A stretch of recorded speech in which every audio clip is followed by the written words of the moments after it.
Good evening, everyone. I hope you're doing well today, and welcome to the first episode of our Dean's Fireside Chat series. Today, we're going to be kicking off the series by talking about our demystification of analytics in the corporate arena. For those of you that don't know who I am, my name is Dr. Joe Dery. I'm the Dean of Data Analytics here at WGU within the College of IT. It's great to be with you, and I really appreciate you joining the first episode in our kickoff tonight. Joining me this evening is John Smits, a great friend and former colleague and a true champion of analytics and digital transformation. In addition to hiring me back in 2011 as a hands-on keyboard data scientist at what was EMC, John is today the Vice President of Sales Strategy and Operations for Staples Business Advantage, which provides more than 2 million business customers with the essential resources they need to work from anywhere. With more than 2,000 experts on call, John's role is to ensure that Staples' sales team can support its customers by thinking both inside and outside the algorithm. John is directly responsible for sales strategy, compensation design, customer and territory analytics, sales tools, and enablement. Prior to joining Staples, John was the Vice President of Digital Sales Experience at Dell Technologies. In this position, he focused on the transformation of global selling systems and processes. His responsibilities included digital enablement, platform modernization, and efforts that resulted in the industry's largest Salesforce sales cloud. John was also previously the Vice President of Go-to-Market Operations and the Chief Data Officer at EMC Corporation. This is where he had responsibility for sales strategy, market segmentation, territory optimization, and decision sciences. On that note, John, thank you very much for spending some time with us today. On behalf of our students and our staff, we greatly appreciate you joining us. Thanks, Joe. It's great to be here, and thank you for those kind words. I need you to help me enter any room with that kind of introduction. So thank you very much. That was very kind. It's my pleasure. So I think the one thing that would be great to start off with tonight is what analytics means to you, John, how you define it, what it entails, and maybe how that definition may have changed over time. Sure. You're not going to give me a warm-up on this one, are you? Maybe look, you gave some great introductions, and thank you, Joe. And it's really an honor to be with you and the WGU team. I'm quite honored and excited about the community you're building to build analytics and take that on as your new career. I've been in business and working around analytics for close to 30 years now. Started as an analyst and had the opportunity to take on broader roles that led me into management capacity. As Joe mentioned previously at EMC, served as a chief data officer role and transitioned into Dell, and recently now working at Staples. And I often think back to when I first started my career at EMC. I got my job offer letter, and it was for an analyst position. And the title of the job was, if I remember this right, Senior Product Business Solutions Analyst. That was the job title. Hiring on analyst. It was related to a product set. So there was like, 6 or different titles. And I remember I was so excited to tell my dad, I'm like, Dad, I got a job as an analyst. And he's like, John, my theory always is the shorter your title, the closer you are to the top. So you're really pretty low down in terms of the definition of that. I'm like, well, geez, thanks, Dad. Way to take the wind out of my sails. But what he was wrong about was that analytics for me actually ended up being the change in my career. Like, it was where I started in the organization, gave me the ability to really understand processes and data and tools and business and influence and communication. And those skills for me really helped kind of build my career momentum in an entirely new way. And so I've got a lot to thank for starting my career in analytics. And I've been fortunate to meet folks like Joe in my career and hiring amazingly talented people that have just completely blown my mind and what is possible in the spectrum of analytics. And I'm excited to kind of keep doing that in my new capacity here at Staples. So, your original question, Joe, I think was, tell us about analytics and tell us how it relates inside of a business context, I think was kind of where you're going, the meaning of analytics. That's right. So hopefully that introduction shares what it means to me. Like, for me, it has been the enabler for me to grow my career in an exciting way. Uh, Businesses are looking at analytics in all sorts of arenas. And I suspect the team on the call today know that more than anyone. But inside of the corporate arena, analytics is no longer a function limited to a single discipline. And as you all know, and I've come to experience, it ranges from every impact of the P&L on a corporate or a company statement. And that starts with identifying your customers, the obvious one where folks often start, marketing. It understands how you cover the market, and analytics around your sales force and your sales partners. It reaches the analytics around product and how you price it, position it, promote it. Everyone, you guys know the P's. And then it strengthens all the way into the back office of how you run a company, from its financial statements to its operations and its risk management, its key systems, its security mitigations, and then last but not least, talent analytics. Like, how do you know you're hiring the best people and retaining them with data and insights that are effective? So it is a real door opener from a career perspective, because I think analytics is one of those things that can actually open you up into any one of those disciplines inside of a company. That's awesome. I appreciate the foundation there, John, and sharing also your journey as you got to where you are today. Very impressive. So I'm very curious. So you talk about analytics really being in every facet of a corporation today now. Was that always the case? So if you start thinking back 10 years ago, or when we first came together at EMC to start to define what data science and analytics even meant, because back in the 2010, 2011 timeframe, we really weren't even sure really at that point. How has it started to evolve? How did it get to the point where it's starting to be embedded everywhere? That's a good question.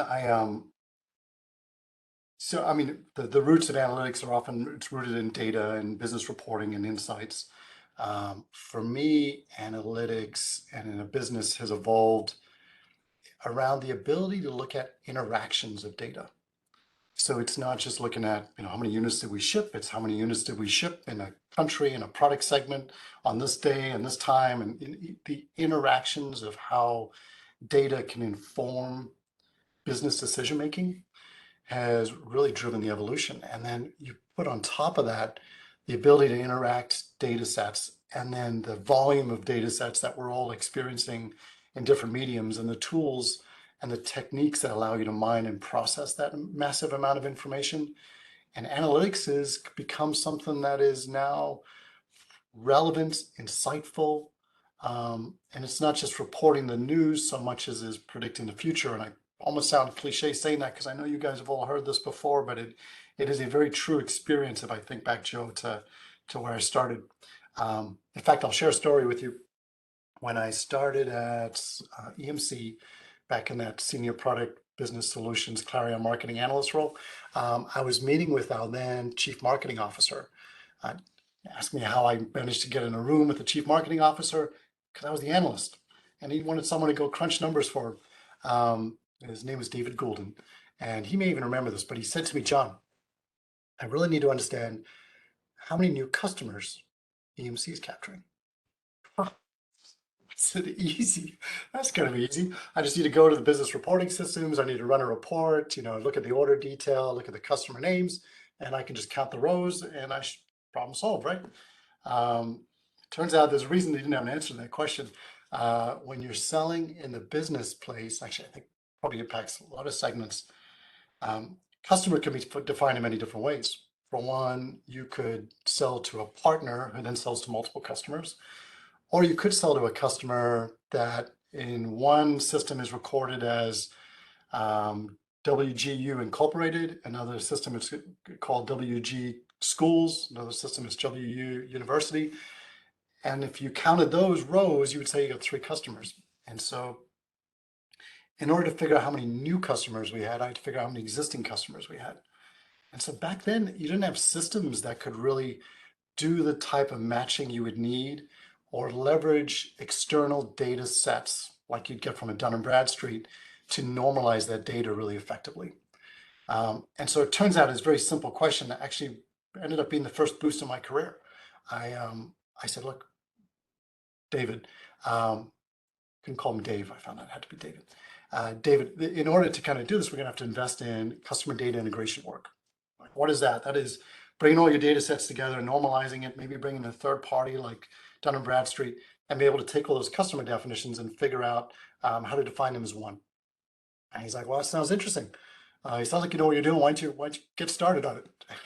Like, well, I can't do it on my own. And I came back with a proposal around getting the team started. And, we needed to invest in master data analytics. We need to invest in data stewardship, and we need to invest in a data lake. And that very moment actually took me from an analyst role into a management role. But also for me was kind of the pivotal moment where corporations at that time were starting to look at how to transform data to answer what were simple questions then, that once they got answered really opened the door to more sophisticated questions. Because if I know how many customers I have and I know how many new customers I'm adding, I can now start to think about who should be the next customer, which gets us into kind of the predictive realm. But I feel kind of old sharing these stories going back that many years, but that was just a personal moment of mine that kind of transitioned me in a few different directions. It's a great story. And just for those listening, David Golden went on to become the CEO of EMC Corporation as well, too. Yeah, yeah, smart guy. Very smart guy. So I love the whole story there around the importance of data integrity. You start getting into this whole notion of governance in these systems. So could you talk to me a little bit about the types of roles that started to emerge in analytics teams and the kind of talent that as a leader you had to bring in to be able to move some of these analytics projects forward and be able to answer questions like David Golden started to talk to you about? Yeah. Um, one thing's interesting is it started in my long title there was still this concept of a business analyst, which is, at its core, I felt my responsibility was to understand the business and to get the right context for the data and the problem I was trying to solve. And to this day, I still feel like that's kind of core to being successful in the analytical role is just understanding, being curious enough to ask and comfortable enough to ask questions, um, and to really understand the business context for the problem and the analytics you're being asked to support. You mentioned another word though, Joe, which is team. And with maybe you as an exception, it was difficult to find someone who kind of had the analytics, the business context, the visualization, the master data management, the tools experiences, the statistics, and the curiosity. Like when you think of a team, I think you're ultimately investing in many of those roles. And the great thing, I think, is as you all are looking at your careers in analytics, is you can really present yourself where you're most comfortable knowing that companies today are looking to assemble a team of analysts. And so if your preference is around the technology aspect of managing a large data lake and the ETL that goes along with it, and that's a really powerful skill. If your interest is around data management and how to manipulate large data sets and normalize them for really broad scale ingestion and analytics, that master data management and the analytics in that space is really significant. And if your interest is in kind of the real predictive sciences of analytics and how you pick the right model to solve the right problem and really fine tune it for a level of accuracy that is truly predictive, then there are data science investments that are rounding off the skills of a team. And last but not least, you could do all those things. You could create a big data lake. You could normalize the data. You could build a great model. You've got to find a way to deliver that information that it can be ingested by folks that aren't as smart as you all and that don't have degrees that you all do in analytics, and finding really effective ways to communicate with them through visualizations or tools that can be really flexible with answering what if type questions, I think is an additional skill around presenting and communicating information. So lots of interesting ways to kind of build your career and pivot in what is now, what used to be maybe some back office dedicated, um, insurance kind of level data science roles that are now embedded in so many different functions, but not embedded as a single role, but as a team, which have different skill sets. That's great. And I think, just to reemphasize that for a lot of our students, really what John is hitting at is the fact that in analytics, you can go very, very technical, but you can also do other things. You can be on the business side, you can be on the creative side, you can work with the business directly and try to facilitate some of these relationships. And you can really start to play across this notion of what I like to describe as these three levers. You have one around coding and data, one around mathematics, and then one around business and power skills. And the way that things are evolving today, as John was describing, both from EMC's perspective, Dell's perspective, Staples' perspective, you can really choose your own adventure as you're going through. You still need to understand the components of each of the three, but you don't necessarily need to be the Swiss Army knife that does all three, unless you're after that elusive kind of unicorn data science position that does exist, where you would actually be the master of all three of those disciplines. So, John, I'm curious. So, as you've built these teams, and I've seen the success that you've had, is there a particular project that stands out that really shows how you took an analytics initiative and were able to solve or move forward and make progress on a business problem? For the audience, this is where Joe is prompting me to choose one of the projects that he worked on, which were many. And geez, you didn't. There was one in particular. Look, There's Joe, no pressure, John. There's no no, pressure. no. Like one of the areas that we spent a lot of time on was a project we called PHI. It's probably one of my personal favorites.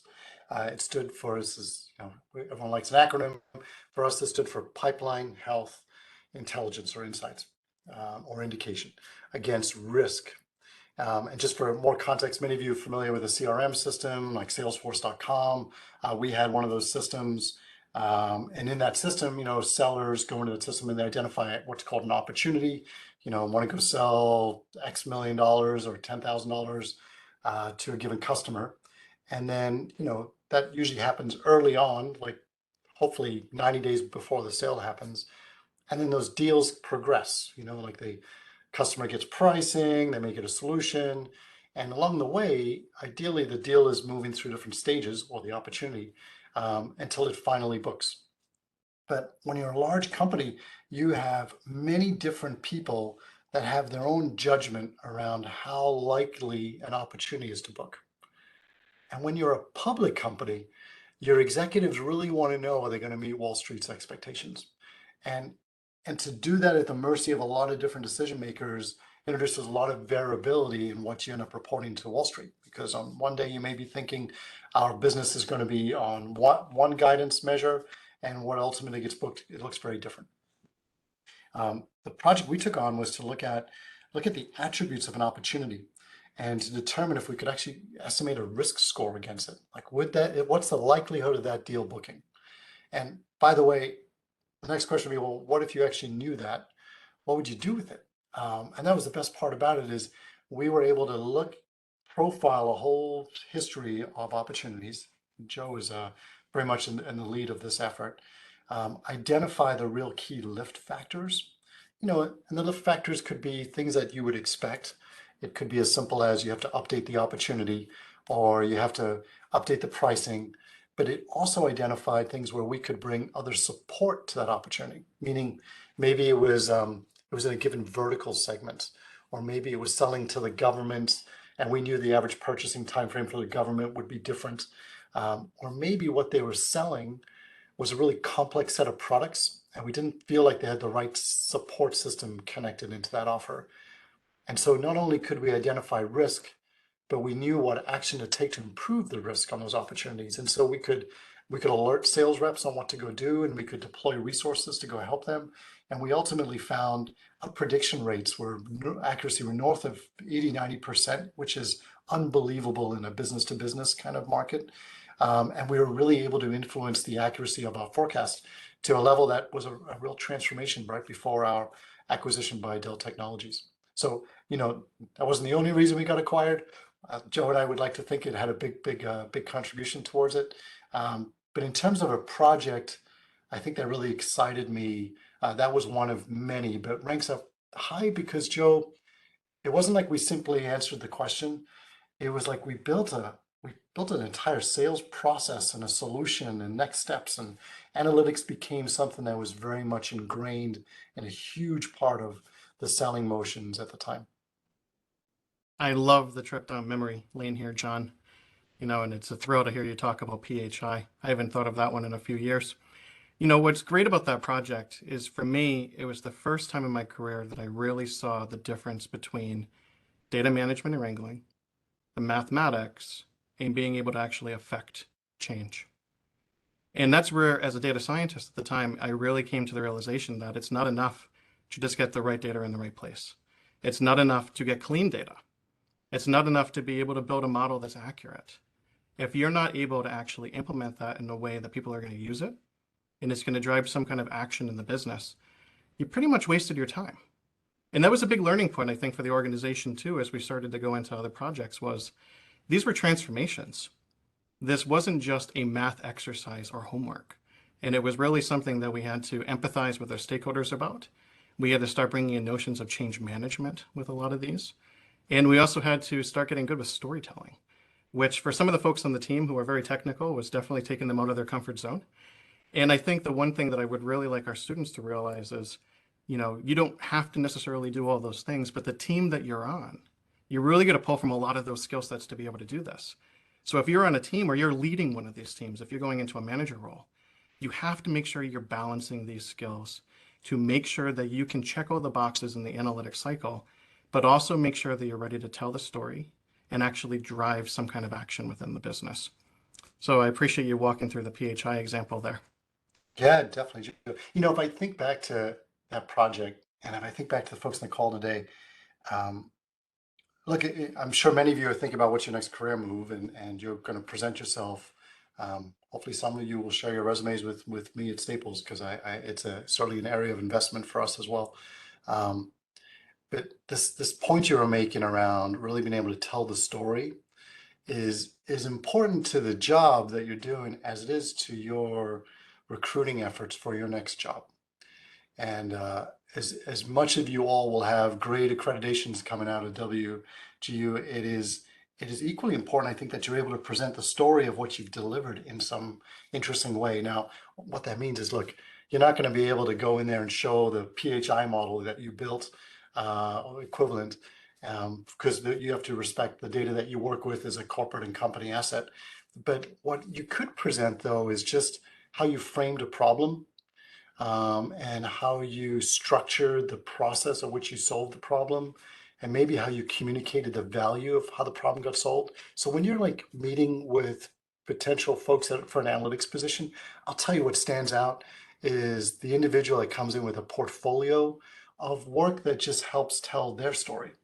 And sometimes a few visuals that show, like, it's not necessarily the code you wrote, but maybe it's a visual of what ultimately became of the code you wrote or extracted. And I think that just know that the few people do that out of the many folks I've interviewed and hired over the years, and the ones that do it, have worked for me, and we've had great success. And it's just, so, challenge yourself a little bit as you're thinking about going through your program right now to pull some artifacts out of the great work that you're studying and put them in a portfolio that you could present for an interview down the road.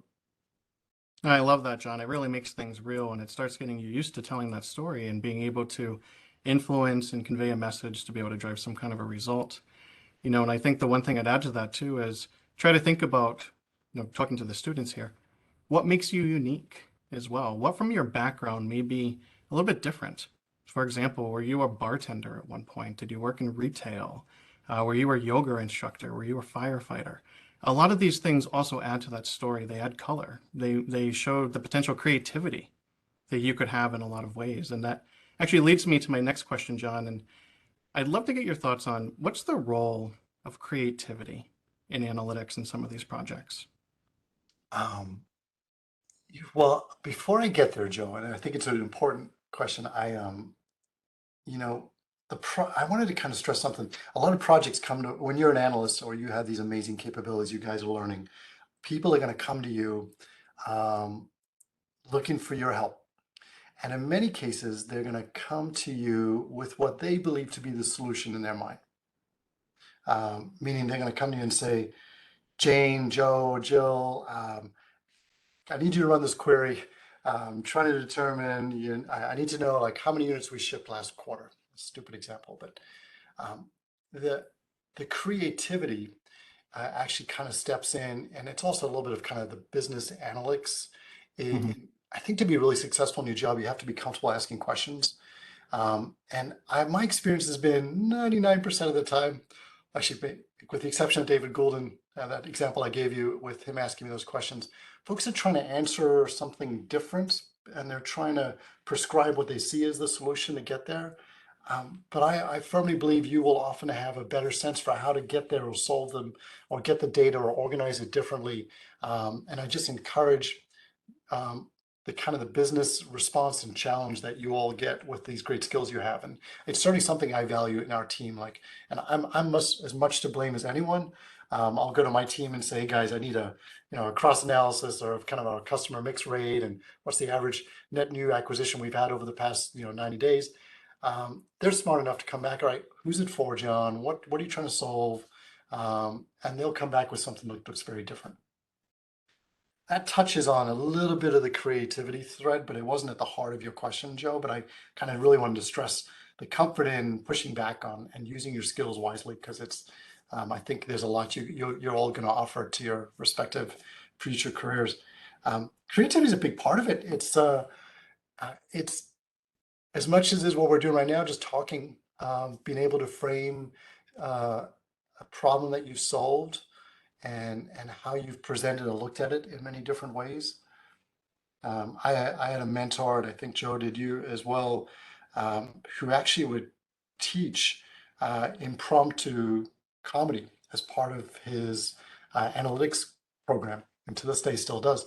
And he taught that because he found it important for folks just to get used to feeling uncomfortable in front of different audiences, and also just being able to structure your thoughts differently, engage and read people differently, and communicate in a way that maybe brings new color to the conversation. So I know everyone on the call today is like, geez, John, it doesn't mean I have to go build these pretty PowerPoints. I'm not that kind of person. Or does it mean I have to be a public speaker because I don't want to do that? You don't have to do all those things, but I think find your passion where you are and build your art around that. And your art should have a kind of a creative aspect to it.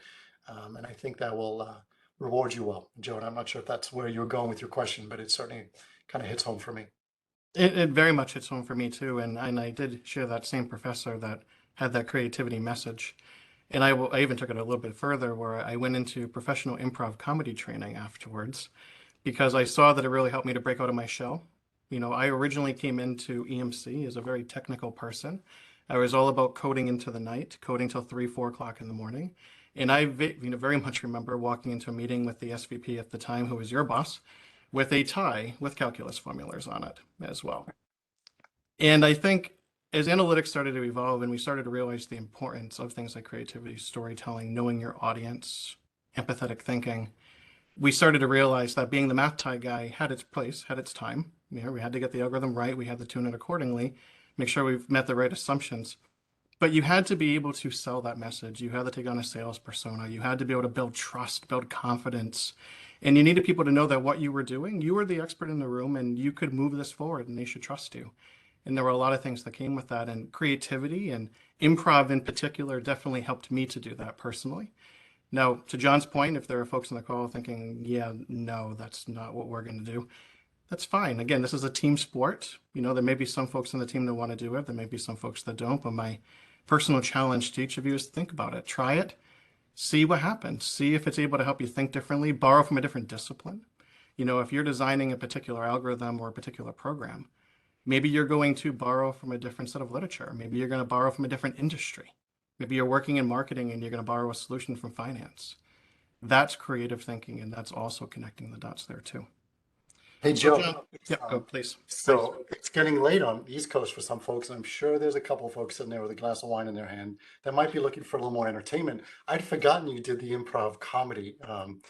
Knowing that, this seems like a good opportunity to tell us a joke. Tell us something entertaining that we should be thinking about at this very moment. You're hating me right now. I know you are. I think the fact that I admitted to being the math tie guy and wearing a calculus tie, I think it was within my first month when we were at EMC. I think that's enough embarrassment for one day, John. That was pretty good. But if there are any students that are interested in learning more about the opportunities within improv, You all have my contact info. You're welcome to reach out to me, and I'm happy to share more stories with you. The Before we solution wrap to up, this, my sorry, solution to this, the situation you just found in, is my kids gave me a card of dad jokes, and and in any awkward moment, they're always on hand to bail me out. So if the opportunity comes, we can reach there as well. well, I will tell you the one thing with improv is learning how to take a curveball and be able to move forward. So as you saw with my deflection in that last segment, that is an improv skill as well. So the last thing I'll ask you to share with the students, John, before we open it up for some Q&A, and I've been seeing some questions coming through, recommendations, advice, if we were going to boil some of this down, what should our students be thinking about now as they prepare themselves to go into a company like Staples, for example? Well, first let me say I've recently joined Staples. I've been there a month, and I am like ecstatic. It's like there's something so refreshing about changing your career trajectory into a new place and learning something new and being comfortably uncomfortable. And you all are kind of learning, no doubt, to kind of advance your career into a new role. And I really commend you all for doing that, because it is very refreshing. It's empowering, I think, as an individual, and particularly in the area around analytics, you're going to solve a lot of problems. And really make a contribution to the greater good, whether it's helping your community, helping your health, your sciences, the security, the people you work with. There's just so many opportunities for what we can do in the analytics space. Um, so thoughts are, we touched on a few of them. Certainly, like, position yourself for a really broad array of opportunities in analytics. Um, it's it's probably helpful to maybe talk about job descriptions a little bit, because sometimes they like, knowing the difference between a systems analyst and a business analyst and a market analyst and a finance analyst, they that can be helpful too. Whereas systems, you're looking at system design; business, you're trying to solve business problems. A finance analyst, often you're more trying to aggregate and summarize financial information. But I'm not going to drain all of them, because I'm sure your professors are doing a better job of that than I can. But I'd certainly ask them and look for companies and how they structure their job titles, because not everyone lists a data scientist as their hiring preference. And those jobs, sometimes you got to read beyond the title. And so look for the skills that you all are building. Certainly will be in high demand, whether it's the data manipulation, extraction skills, the tools that you're learning to use, the analytics that you're looking to use, but also look for those kind of business problems that you're curious about, that you can really make a difference in supporting. So I'd stress the interest to, there's a lot of opportunity, and not everything gets advertised as an analyst position that you should be open to discovering. It's great advice, John. Really appreciate it. And thank you for taking us through and entertaining us with some of the stories from the past as well. It's So been on my this pleasure. note, I'll ask Shay, if you want to come off mute, do you want to read through some of the questions that are coming through?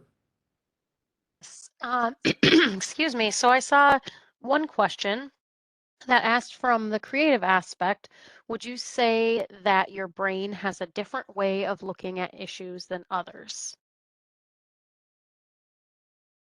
Is that a question to me?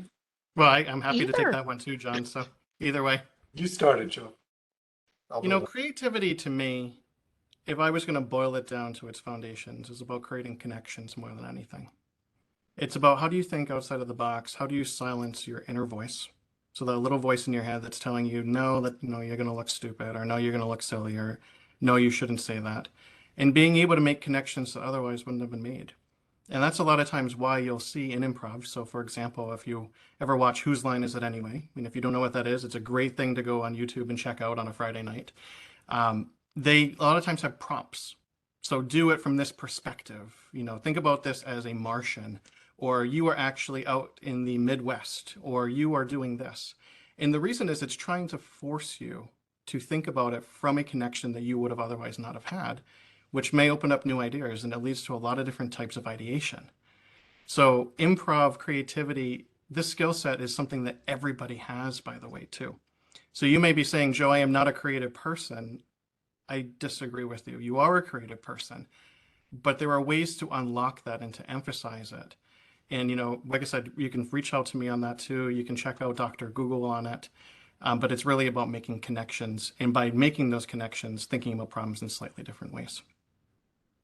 Yeah, I love that, Joe. I would just add to it, when you asked me earlier on, like how we define analytics in today's kind of business and public environment, it's kind of really being able to bring multiple different data sets, like multiple inputs into looking at how they interact. I think it starts right away with just creatively knowing what causes an interaction, what could cause an interaction, and being able to think about how to solve a problem in a different way. Because, frankly, the challenge we have in many cases, we have more data than you can possibly absorb or consume. No doubt you all have skills in identifying kind of how you really identify relevant drivers and lift factors inside of a data model. But I think just knowing when to think outside the box and pull in different data sets to help you solve your analytics is kind of part of the whole creativity, I think, opportunity that Joe's highlighting. Well said. Shay, what else are folks Wonderful. asking? Yeah, so one of the questions was along the lines of trying to figure out what degree program might be the best. So I'm going to frame the question, and either of you can answer from a hiring perspective or building a team or what you're looking for on a team. Is there, are you looking for somebody that has a bachelor's, a master's? Does it really come back to how the title that we were talking about before? So that's the question that's been posed: is a master's or a bachelor's better? And I'm reframing the question to set up when you're filling a team, what are you looking for? So I guess I'll start on that one. Sure, please.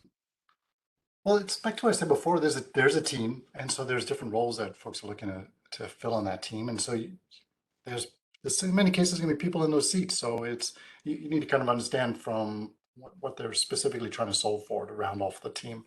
Um, there is so that's one part to answer the question. It depends on the role that you're trying to. Let me add this as well. Let's take a step back and say, how about a starting role? So if somebody is a starting role and they're feeling like they're seeing job postings that are saying they have to have a master's, is that aligning with what you guys are seeing for starting roles? Interesting enough. So look, I've also pursued my master's. I think it has been transformative in my development. For certain roles, it is more it can be more preferred than required. And more often than not, your experience will have a huge contribution to that. And having a master's can certainly help set you apart amongst candidates that don't have it, right? I mean, I think for many of the master's students, you appreciate that. But look, the market right now that you all appreciate is hot for talent and for technical talent. And in many cases, companies are, if they can't find the right person with the right preferred experience, they are quite open to finding the right people that have the right aptitude to be engaged and to join a company and have the right cultural fit and the right skills to contribute. And so, I think it's a combination of your experience around, along with your skills and the position that can present you for different opportunities. So kind of you may call bullshit on my answer, excuse me, but like there are folks in this call today that are pursuing masters that are going to advance their career and will set you apart for new opportunities. I don't think that you have to do it to advance your career if you're looking to pursue and stay focused on your skills in a different area. So it is an individual thing and a role thing. And I think in this market right now, both opportunities present pretty significant upside. The one thing I think I'll add to that, and this is the way I'd like the students to think about it, if there's a particular role that you're applying to, and let's assume that there's 100 other people that are going to apply to that role, what's going to make you stand out? And a lot of this comes down to the skills and the competencies that you have. How are you going to tell the story about who you are and what value you're going to bring to that position in that company so they choose you? And that may mean in some cases where you may not have technical experience. So maybe you went back to get a degree to be able to affirm and kind of codify, if you will, that skill set. Or maybe you have technical experience and you want to be able to bring something else to the table around the business side, or maybe you get the improv, for example, training or some other certification. It's all coming back to what is the story of how you're going to sell yourself for that particular position. And going back to what John said earlier too, it means really reading the description, trying to understand what the company is after, And when you're talking to a recruiter or you're talking to the hiring manager, if you're lucky to get that far, interviewing them as well, trying to understand, do they want you to be deep in the weeds of code? Do they expect you to be making these colorful PowerPoint presentations? Do they want you to be in Tableau versus Power BI versus ThoughtSpot? Trying to understand that before you go in can also help you to better position how you're going to design your resume, your cover letter if it's required, how you're going to network to get into that position. So a lot of the times it's all about you, your brand, and how you're going to tell that story. Yeah, well said. Thank you. Dr. Dery, why don't we ask you, you had a great introduction for John, but there's a question here that someone asked, and I'll pitch it to you. What made you get into the analyst career, and what aspects of the career have kept you interested? Oh, it's obviously working with John that got me interested. So I originally started, funny enough, in undergrad, I was a marketing major, but I was also a statistics major. And I had a struggle at that point, and this was back in the late 2000s, where I was trying to figure out which one of these two things do I do? Do I go into marketing and storytelling and branding, or do I go into the math? And I knew up front that I really didn't want to make that decision. And I had an amazing advisor at the time that said to me, Joe, why don't you do both? I was like, what do you mean do both? How is that even possible? Do I need to get 2 degrees, do this, do that? And that was actually when analytics was really starting to pop. The McKinsey article, I think it was around 2007, started talking about data science and analytics. And there were programs starting to start up around the country. And I'm talking about single digits, 1, 2, 3 programs around the country at that point, talking about analytics. And I found a program in marketing analytics at that point.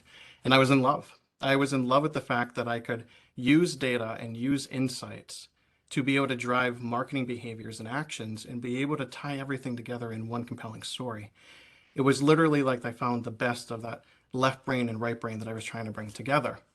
And in my first role, I worked for an analytics consulting company in New Hampshire, and I got to work with some amazing retailers to be able to actually, kind of walk the walk, if you will, and see how you could use these massive data sets to be able to drive change within the consumer market.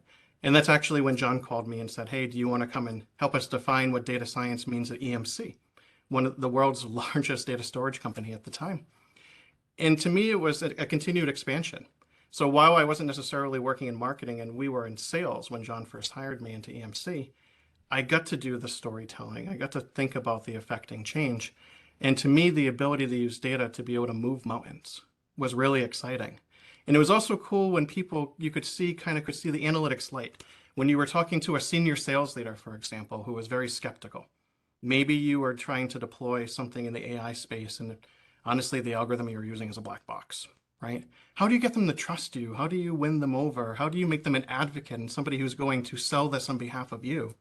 And working with people, being able to empathize and get them excited about analytics and to kind of drink the analytics Kool-Aid was amazing.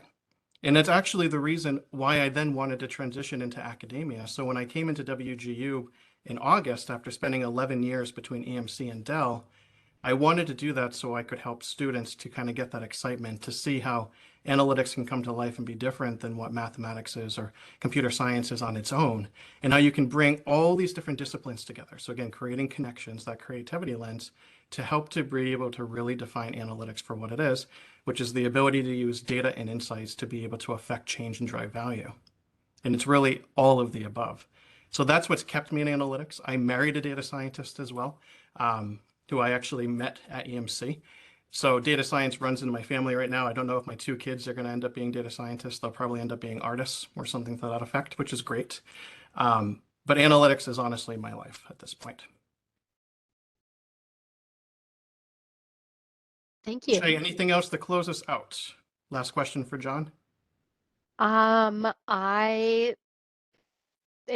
only question is there anything else that any advice that you would give to students as they wrap up today? Anything that you feel like was missed?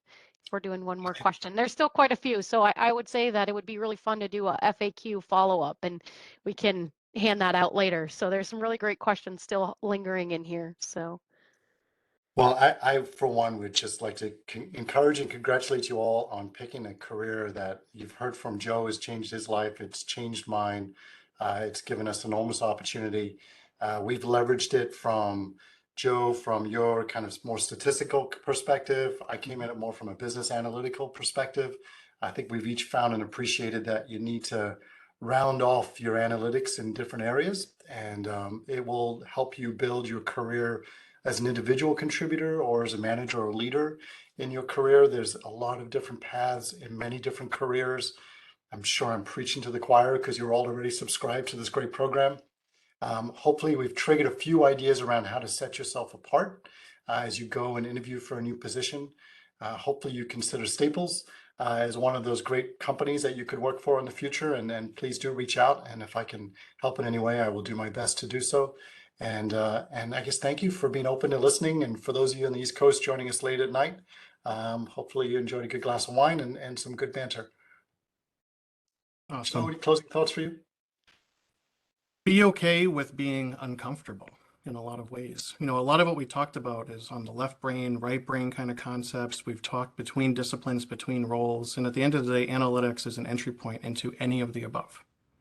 You may not know what you want to do now in the analytics career, but as you start to step into this, you start to look at roles, you take additional courses, build new competencies. You'll start to realize where your passion is and what you love, right? So be open to that, be willing to take chances, and make sure you leverage your program mentors, your course instructors, Eric Legale, who's the Associate Dean of the programs, myself. Reach out to us, have these conversations, and I look forward to seeing you guys at the next episode of the Fireside Chat series as well. John, thank you for joining us for the inaugural one. I'm honored to have you. It was great to reminisce with you as well, and best of luck at Staples. Thanks, Joe. Likewise. Good night, everyone. Thank you. See you guys. Thank you very much, everyone. Take care.